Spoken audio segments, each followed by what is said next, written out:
Todo dia precisamos decidir o que fazer, o que comer, o que vestir, como nos comportar. Se você quer saber como esse processo de decisão acontece no nosso cérebro, é só assistir o vídeo até o final. O meu nome é Rafaela Rocha, eu sou professora e mestre em neurociências e hoje nós vamos falar de tomada de decisão. Vamos começar falando o que é o processo de tomada de decisão e depois a gente fala quais são os fatores que influenciam nesse processamento. Tomada de decisão é o processo que acontece no nosso cérebro quando a gente precisa decidir alguma coisa, fazer uma decisão. E muitas vezes isso acontece sem que a gente tenha consciência de que isso está acontecendo. Alguns dos nossos comportamentos não são decididos todos os dias. Porque se a gente faz aquele mesmo comportamento todos os dias, o nosso cérebro, para facilitar e economizar energia, ele automatiza esses comportamentos, que para ele é bom, já que ele vai economizar energia no nosso dia a dia. Os comportamentos que o nosso cérebro vai automatizar são aqueles que a gente faz todos os dias de forma repetitiva. Então, por exemplo, escovar os dentes.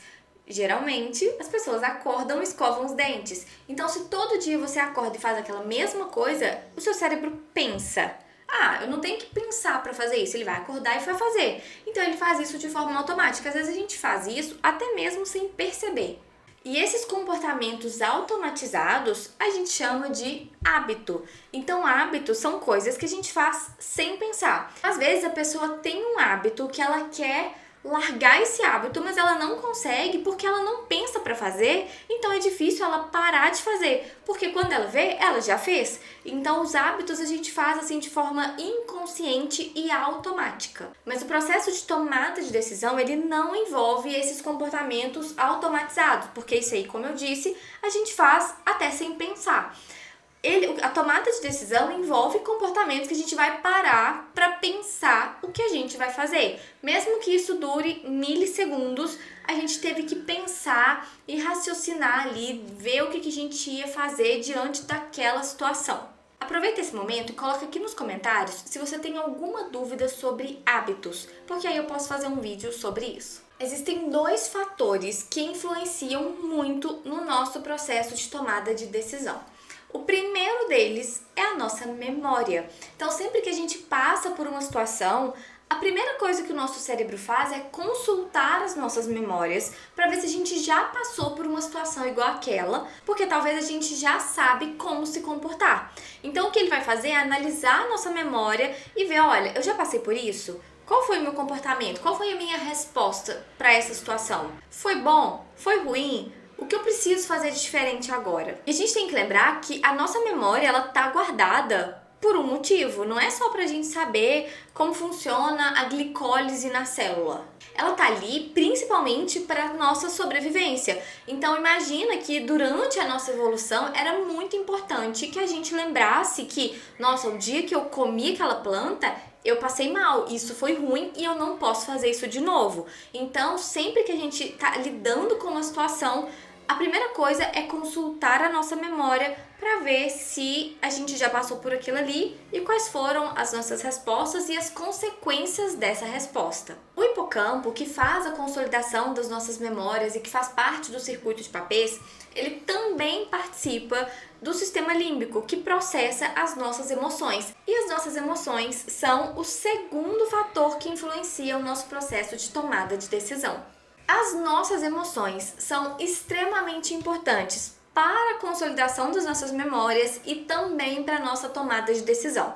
Ela é importante para consolidar a memória, porque eu já até falei em um outro vídeo, as memórias elas são guardadas baseadas nas nossas emoções. Se algo foi muito bom ou muito ruim, isso é uma sinalização para o nosso cérebro lembrar disso futuramente. Então a memória é influenciada pelas nossas emoções, assim como a tomada de decisão. E falando de emoções, uma estrutura muito importante é a amígdala. A amígdala ela evoluiu para ser um gatilho das nossas emoções. É ela que dá a relevância emocional do momento que a gente está vivendo. Então, se eu estou andando na rua e estou vendo pessoas aleatórias, a amígdala está lá quietinha.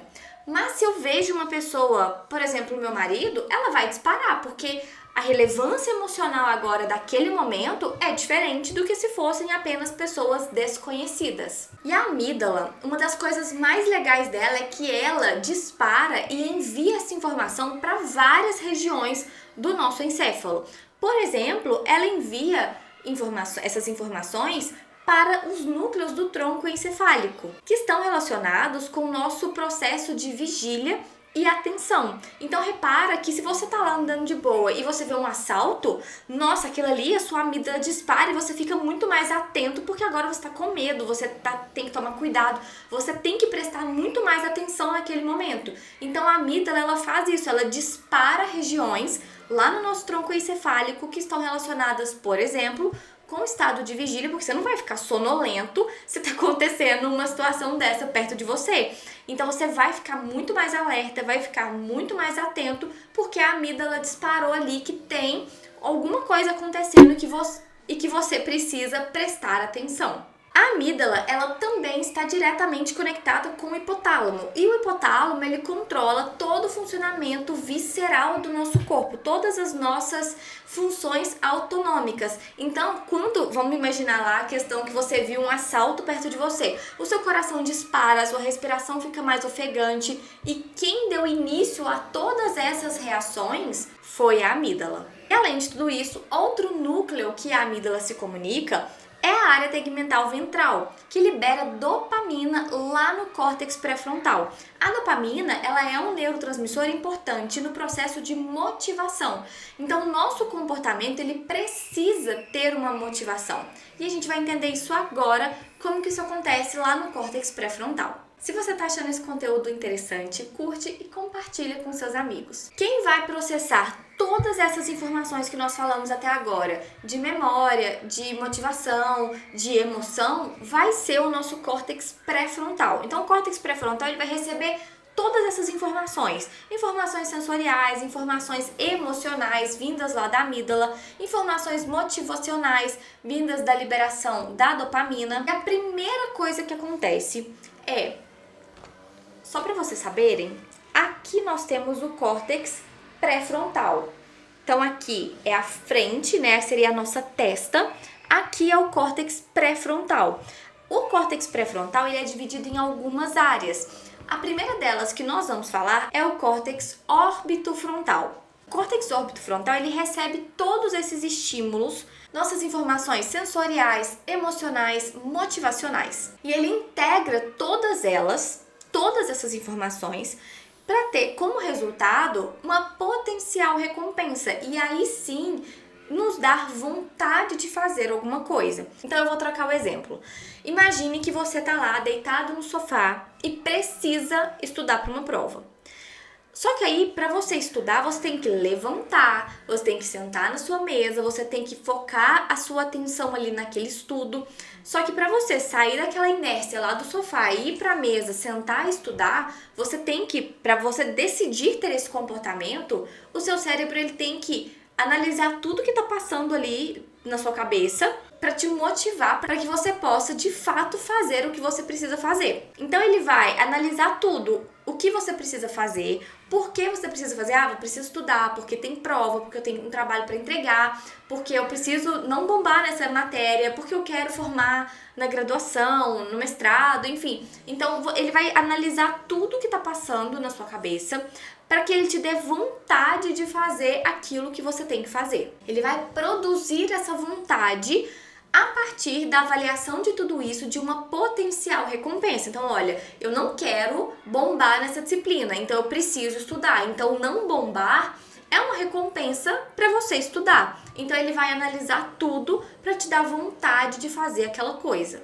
Depois, essa informação vai para o córtex ventromedial. O ventromedial, ele funciona como se fosse uma balança. Ele vai avaliar, olha, essa é a recompensa e esse é o esforço que eu tenho que fazer. Será que vale a pena? Será que não é muito esforço para pouca recompensa? Ou será que não tem recompensa? Ou não, a recompensa é boa para o esforço que eu vou fazer. Então, ele que vai avaliar e ver se vale a pena você fazer aquele esforço para ganhar aquela recompensa. E para tomar essa decisão, ele vai consultar a nossa memória para ver se já aconteceu isso antes e se realmente isso vale a pena. Depois desse processamento, essas informações vão para o córtex dorsolateral. O córtex dorsolateral, ele que vai dar a palavra final e vai construir um plano de ação para você executar aquela decisão que foi tomada. Então, se você decidiu que você realmente vai ter uma recompensa, se levantar para estudar, você vai ficar tranquilo depois, você não vai reprovar naquela disciplina, você vai poder passar o final de ano tranquilo,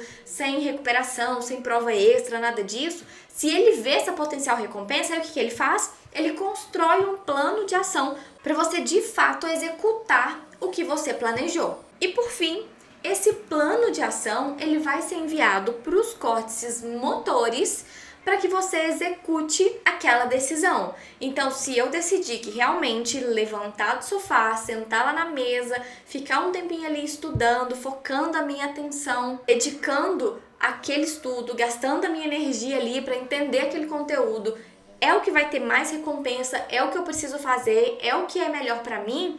Então ele vai executar o plano de ação para você levantar do sofá, ir lá, sentar, pegar uma água, focar ali toda a sua atenção naquele conteúdo para você estudar.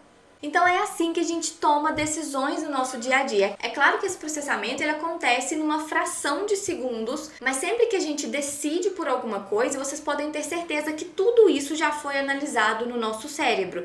Nossa, eu vou ficar deitado hoje ou eu vou estudar? Eu vou sair para ir para a faculdade ou eu vou dormir até mais tarde? Eu vou ir para academia ou eu vou dormir mais um pouco? Então o nosso cérebro o tempo todo ele está lidando com todas essas informações, processando tudo isso, analisando as recompensas, o esforço para colocar aquilo ali em prática e tomando decisões que podem definir a nossa vida. Então é isso, eu espero que vocês tenham gostado, que tenham aprendido bastante. Se você gostou, se acha que esse vídeo te ajudou de alguma forma, curte, compartilha, dá uma força aqui pro canal que tá começando. Eu te vejo no próximo vídeo. Até mais!